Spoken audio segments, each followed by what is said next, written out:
मैं महेश कुमार पालीवाल, सहायक आचार्य रसायन विज्ञान, राजकीय कन्या महाविद्यालय चौमू। आज हम बीएससी पार्ट थर्ड के पेपर थर्ड में भौतिक रसायन जो है उसमें हम विलयन, तनु विलयन तथा अणुशक्ति गुणों का आगे का पार्ट पढ़ेंगे। पिछली बार मैंने आपको एक्टिविटी और एक्टिविटी कोफिशिएंट तथा राउल के नियम के बारे में बताया था। आज हम पढ़ेंगे आदर्श और अनादर्श विलयन तथा राउल के नियम से में किस प्रकार का विचलन होता है उसके बारे में बात करेंगे। फिर हम तनु विलयन के बारे में बात करेंगे और कॉलिगेटिव प्रॉपर्टीज़ की डेफिनेशन के बारे में बात करेंगे। तो सबसे पहले आदर्श विलयन। आदर्श विलयन क्या होते हैं? आदर्श विलयन वे विलयन होते हैं जिनमें विलय विलय माना हमारे पास ए विलय है और बी विलायक है और इससे मिलकर ए बी विलयन बनते हैं। तो इस स्थिति में विलयन में विलय विलय, विलायक विलायक तथा विलयन के अणुओं के मध्य अंतराण्विक आकर्षण बल बराबर हो तो ये आदर्श विलयन कहलाता है। अर्थात ए के मध्य जितना अंतराण्विक आकर्षण बल है उतना ही बी के होना चाहिए और उसी के बराबर उससे बनने वाले ए बी के मध्य जो है अंतराण्विक आकर्षण बल होना चाहिए। तो हमारे पास ये सिचुएशन होनी चाहिए। अर्थात केवल वे ही पदार्थ आदर्श विलयन बना सकते हैं जिनके अणु परस्पर संरचना व ध्रुवता यानी पोलैरिटी में एक दूसरे से समान हो। वैसे तो जो होते हैं आदर्श विलयन बहुत ही रेयर होते हैं या बिरले ही आदर्श विलयन होते हैं, क्योंकि अगर दो अलग अलग हम विलय और विलायक को मिलाएं या दो अलग अलग पदार्थों को मिलाते हैं तो उनमें अंतराण्विक बल, उनके अणुओं के मध्य अंतराण्विक आकर्षण बल बराबर नहीं हो सकता। अगर अंतराण्विक आकर्षण बल बराबर हो गया तो इसका मतलब दोनों एक ही पदार्थ हैं। तो ऐसा हो नहीं सकता कि कोई आदर्श विलयन प्राप्त हो, पर लगभग जो है वो आदर्श विलयन बनाए जा सकते हैं। लगभग आदर्श विलयन जो बनाए जा सकते हैं उसके कुछ उदाहरण यहाँ पर लिए गए हैं। जैसे हेक्सेन और हेप्टेन जो है अगर मिलाया जाए तो वो लगभग आदर्श विलयन बनाया जा सकता है। इथाइल आयोडाइड व इथाइल ब्रोमाइड को अगर मिलाएं तो वह भी लगभग आदर्श विलयन बनाया जा सकता है। बेंजीन और टोलुइन को अगर हम मिलाएं तो लगभग वह भी आदर्श विलयन बनेगा। और क्लोरोबेंजीन और ब्रोमोबेंजीन को मिलाएं तो लगभग वह भी आदर्श विलयन बनेगा। और एक बात यहाँ पर इम्पॉर्टेंट है कि बहुत अधिक यानी कि वेरी वेरी डाइल्यूट सॉल्यूशन जो होते हैं वे लगभग आदर्श विलयन की तरह व्यवहार करते हैं या आदर्श विलयन ही कह सकते हैं। अब देखिए आदर्श विलयन में कौन कौन से गुण होने चाहिए। आदर्श विलयन में पहला गुण तो ये होना चाहिए कि वह राउल्स के नियम का या राउल के नियम का अनुपालना करता हो, राउल के नियम की पालना करता हो।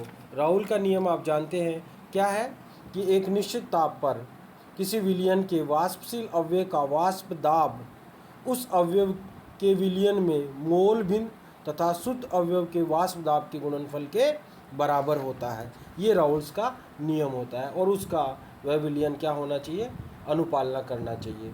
डेल्टा एच मिक्सिंग यानी एंथैल्पी में जो परिवर्तन है विलय और विलायक को मिलाने के बाद वो शून्य होना चाहिए और वह तभी हो सकता है जब वो दोनों जो हम मिलाएं उनमें अंतराण्विक आकर्षण बल बराबर हो।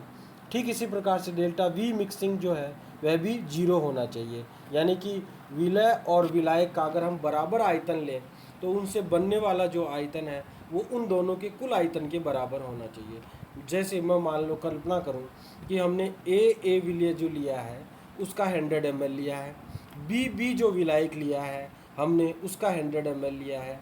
दोनों को मिलाएं तो हमारे पास जो दूसरा वॉल्यूम आना चाहिए वह 200 ml 200 ml आना चाहिए।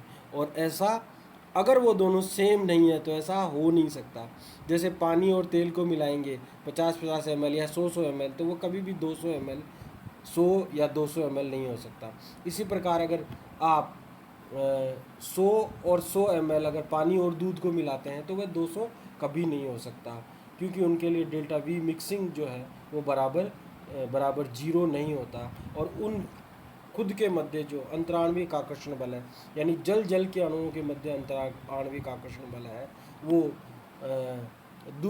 दूध के या मिल्क के अणुओं के मध्य अंतराण्विक आकर्षण बल के बराबर नहीं हो सकता। और अगर ये बराबर नहीं हो सकता है तो ए और बी के मध्य यानी कि दूध और जल के मध्य जो अंतराण्विक आकर्षण बल बनेगा रिएक्शन के बाद वह कभी भी बराबर नहीं हो सकता। इसलिए आदर्श विलयन जो होते हैं वो रेयर होते हैं। हमने एक आदर्श विलयन के लिए वाष्प दाब आरेख बनाया है जिसमें मैंने आपको पहले ही बताया, इधर हमने वेपर प्रेशर लिया है, इधर मोल फ्रैक्शन लिया है। इधर जो है अवयव ए का मोल फ्रैक्शन 1 है तो इधर अवयव ए का मोल फ्रैक्शन 0 हो जाएगा, क्योंकि इधर से इधर जाएंगे तो घटता जाएगा और बी का मोल फ्रैक्शन बढ़ता जाएगा। इधर एक्स बी का 0 है तो इधर एक्स बी का 1 हो जाएगा। तो हमारे को आदर्श विलयन के लिए इस प्रकार का एक वाष्प दाब आरेख प्राप्त होगा। अब अनादर्श विलयन को क्या होते हैं, इसके जो उल्टे होते हैं वो क्या होते हैं, नॉन आइडियल सॉल्यूशन होते हैं। यानी कि वे विलयन जिनमें विलायक विलायक तथा विलय के अणुओं के मध्य अंतराण्विक आकर्षण बल बराबर न हो, तो इस प्रकार के विलयन जो होते हैं वो अनादर्श विलयन कहलाते हैं। जैसे हम बात करें, मान लो हमारे पास विलय जो है उनके अणु ए है और विलायक का अणु बी है, और विलय और विलायक का अणु मिलने के बाद जो है वह ए बी हो जाए, तो इनके मध्य जो अंतराण्विक आकर्षण बल है वो ए के अंतराण्विक आकर्षण बल जो है वो बी के अंतराण्विक आकर्षण बल के बराबर नहीं होगा, और इन दोनों के बराबर ए बी के मध्य जो अंतराण्विक आकर्षण बल है वो बराबर नहीं होगा। अतः अनादर्श विलयन वे होते हैं जो राउल्ट के नियम की पालना नहीं करते हैं, जिनमें डेल्टा एस मिक्सिंग जो है वो 0 के बराबर न हो और डेल्टा वी मिक्सिंग जो है वो भी 0 के बराबर नहीं हो। तो इस प्रकार के विलयन जो होते हैं वो अनादर्श विलयन कहलाते हैं। अब हम बात करते हैं राउल्स के नियम में विचलन कितने प्रकार का होता है। राउल के नियम का विचलन मतलब उसमें जो है वह किसी एक निश्चित ताप पर किसी विलयन के वाष्पशील अवयव का वाष्प दाब उस अवयव के विलयन में मोल भिन्न तथा शुद्ध अवयव वाष्प दाब के गुणनफल के बराबर न हो। माना हमारे पास अवयव ए है तो P A is not equal to P A 0 into X A हो, तो ये जो होता है वह क्या कहलाता है, राउल्ट के नियम की अनुपालना नहीं करता है। यानी कि किसी अवयव का वाष्प दाब जो है वह शुद्ध अवस्था में वाष्प दाब और मोल भिन्न के गुणनफल के बराबर नहीं होना चाहिए। अब ये जो विचलन है राउल के नियम में ये 2 प्रकार का हो सकता है, एक धनात्मक विचलन और एक ऋणात्मक विचलन। तो धनात्मक विचलन कब होता है, वे विलयन जिनमें विलायक से विलय और विलायक के अणुओं के मध्य अंतराण्विक आकर्षण बल कम हो, यानी ए और बी का आकर्षण बल जो है वह ए बी से अधिक होना चाहिए, अर्थात P A is greater than P A not या पी ए 0 गुणा एक्स ए के से ज़्यादा होना चाहिए, और पी बी जो है वो पी बी 0 और एक्स बी के गुणनफल से अधिक होना चाहिए, और डेल्टा एच मिक्सिंग जो है वह 0 से अधिक होना चाहिए, यानी कि पॉजिटिव होना चाहिए। उसी प्रकार से डेल्टा वी मिक्सिंग भी पॉजिटिव होना चाहिए, ज़्यादा होना चाहिए। यानी कि अगर विलय और विलायक को मिलाएं तो हमारे को वॉल्यूम ज़्यादा मिलना चाहिए। माना हमने विलय का 100 ml लिया और विलायक का 100 ml लिया, तो हमारे पास जो विलयन बनता है उसका वॉल्यूम जो है वो 200 ml से ज़्यादा होना चाहिए, तब तो वह धनात्मक विचलन कहलाता है, अदरवाइज़ वह धनात्मक विचलन नहीं कहलाता। उदाहरण के लिए हमारे पास धनात्मक विचलन का उदाहरण है, क्या है, एसीटोन और कार्बन डाइसल्फाइड को हम मिलाते हैं तो धनात्मक विचलन प्राप्त होता है। वाटर और एथेनॉल को मिलाते हैं तब भी हमारे को धनात्मक विचलन प्राप्त होता है। कार्बन टेट्राक्लोराइड और क्लोरोफॉर्म को मिलाते हैं तो भी धनात्मक विचलन प्राप्त होता है। और धनात्मक विचलन के लिए हमारे पास वाष्प दाब आरेख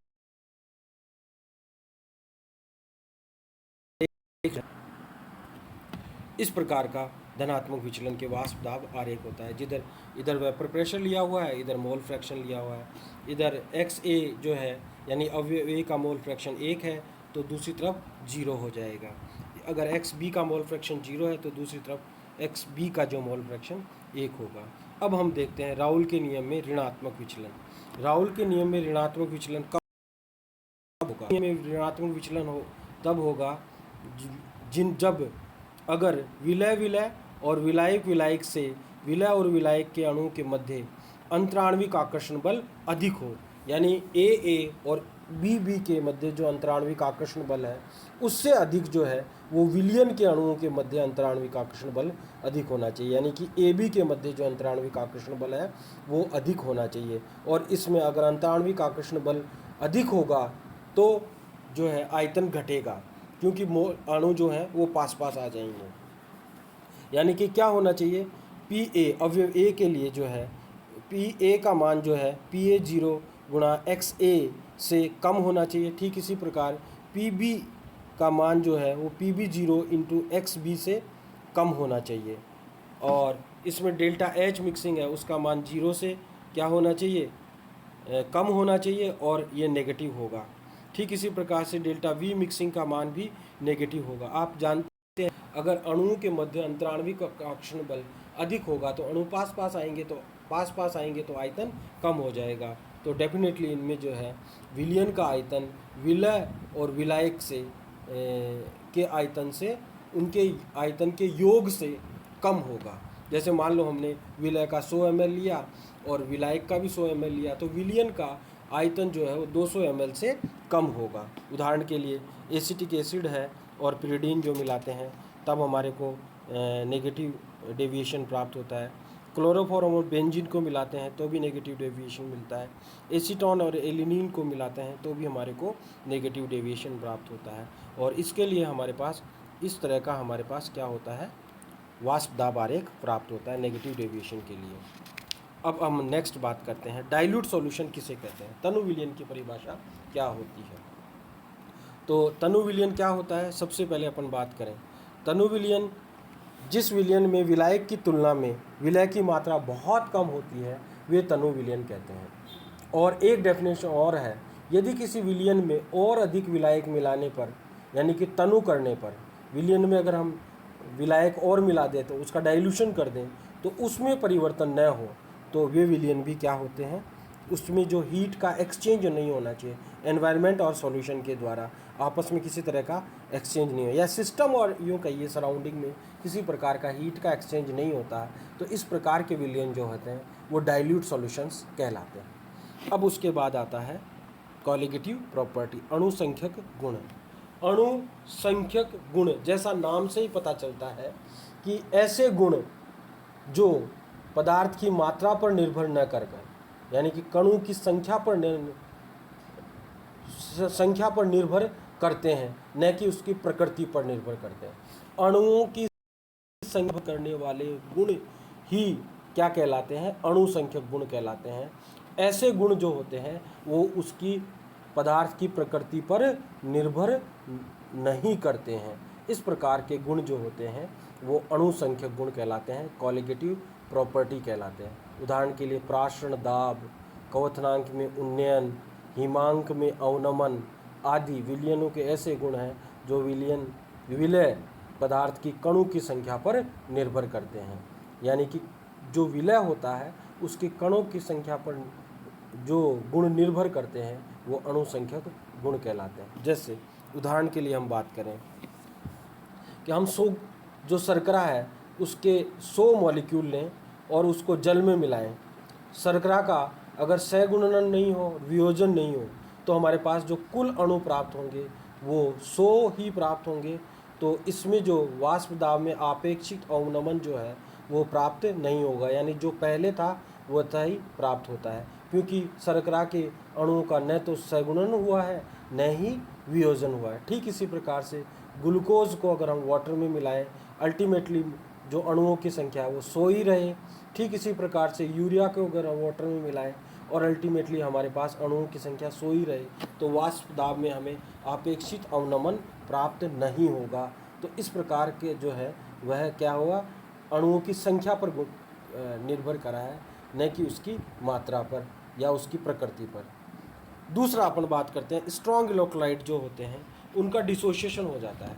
क्या होता है उनका डिसोसिएशन, जैसे जैसे हम डाइल्यूशन करते हैं तो जो प्रबल विद्युत अपघट्य हैं उनका वियोजन होता है। जैसे हमने मानो 100 NaCl के 100 मॉलिक्यूल लिए और उसका मान लो 90% वियोजन हो गया। कितना प्रतिशत? 90% वियोजन हो गया। तो Na के 90 बन गए, Cl के 90 बन गए, और 10 जो है वो अवियोजित हो गए। तो अब हमारे पास कुल जो अणु होंगे 90 Na के, 90 Cl के, और 10 जो हैं वो NaCl के। तो हमारे पास कुल जो है वो 190 अणु हो जाएंगे। तो हमारे पास जो अणु संख्यक गुण होगा वो शुगर और ग्लूकोज से 1.9 गुना अधिक होगा। इसी प्रकार हम बेरियम नाइट्रेट में देखें, माना हमने 100 मॉलिक्यूल लिए और इसका 80% वियोजन हो गया। तो 80% वियोजन हो गया तो देखिए इससे 80 तो बेरियम के बन गए, 160 हमारे को किसके मिल गए? नाइट्रेट के मिल गए। तो टोटल जो अणु हो गए हमारे पास कितने हो गए? 80 तो बेरियम के, 160 जो हैं वो नाइट्रेट के, और 20 जो हैं जो अवियोजित रहे थे बेरियम नाइट्रेट के वो हो गए। इस प्रकार कुल जो अणुओं की संख्या है वो 260 हो गई। तो इनके जो अणुसंख्यक गुण होंगे ग्लूकोज, सुक्रोज और यूरिया से 2.6 गुना अधिक होंगे। तीसरा अगर उदाहरण लें, माना हमारे पास एसोसिएशन हो रहा हो, विलय के अणुओं का क्या हो रहा हो? एसोसिएशन हो रहा हो, तो अणुसंख्यक गुण जो है वो कम हो जाएंगे। जैसे हमने एसिटिक एसिड को अगर बेंजीन में मिलाया, एसिटिक एसिड के 100 मॉलिक्यूल लिए और उसको बेंजीन में मिलाया, 80% सहगुणन हो गया। तो देखिए 80% हो गया तो हमारे पास क्या हो गया? 40 जो है वो किसके मिल गए? एसिटिक एसिड का जो डाइमर है उसके रह गए, और 80 जो है वो दुगने कर गए तो 40 रह गए आधे, बाकी 20 अवियोजित रह गए। तो टोटल जो हमारे पास 60 मॉलिक्यूल रह गए आफ्टर एसोसिएशन। तो अब जो अणुसंख्यक गुण होंगे वो 0.6 गुना ही अधिक हो, 0.6 गुना ही रहेंगे, अपेक्षा से कम प्राप्त होंगे। यानी ग्लूकोज, सुक्रोज और यूरिया से 0.6 गुना अणुसंख्यक गुण होंगे। इस प्रकार से हम बता सकते हैं कि यदि किसी मॉलिक्यूल का अगर डिसोसिएशन और एसोसिएशन नहीं होता है, यानी अणुओं की संख्या नहीं बढ़ती है, तो कॉलिगेटिव प्रॉपर्टीज़ की वैल्यू भी नहीं बढ़ती है। अगर डिसोसिएशन होता है तो कॉलिगेटिव प्रॉपर्टीज़ का मान भी या वैल्यू भी बढ़ती है, क्योंकि अणुओं की संख्या बढ़ जाती है। और एसोसिएशन अगर हो जाता है तो जो होता है वो कॉलिगेटिव प्रॉपर्टीज़ की वैल्यू कम हो जाती है, क्योंकि अणुओं की संख्या भी कम हो जाती है। इस प्रकार से हम समझा सकते हैं कि ऐसे गुण जो अणुओं की संख्या पर निर्भर करते हैं वे अणुसंख्यक गुण कहलाते हैं। अब हमने एक प्रश्न लिया है यहाँ पर, उसकी बात करते हैं। प्रश्न ये है, निम्न में अणुसंख्यक गुणों का क्रम लिखिए। BaCl2, NaCl और शुगर। देखिए शुगर अब अपन यहाँ पर बात करते हैं। शुगर का तो क्या होता है? डिसोसिएशन और एसोसिएशन नहीं होता है। NaCl का डिसोसिएशन होता है। तो इसमें क्या होता है? इसमें क्या होता है? जो है वो डबल होते हैं। और BaCl2 में क्या होता है कि Cl के दुगने बनते हैं। कितने बनते हैं? दुगने बनते हैं। तो इसमें सबसे ज़्यादा अणुओं की जो संख्या होगी वो BaCl2 में होगी, NaCl में उससे कम होगी, और शुगर में सबसे कम अणुओं की संख्या होगी। तो सबसे अधिक जो कॉलिगेटिव प्रॉपर्टी होगी वो BaCl2 में होगी, उससे कम NaCl में होगी, और सबसे कम जो है वह शुगर में होगी। ये अणुओं की संख्या पर निर्भर करता है। अब हम एक एक जो है वो कॉलिगेटिव प्रॉपर्टीज़ के बारे में बात करेंगे नेक्स्ट क्लास से। तो हम पहले लेंगे वाष्प दाब में अपेक्षित अवनमन, relative logarithm in vapour pressure. ये जो है वो नेक्स्ट क्लास में डिस्कस करेंगे अपन। धन्यवाद।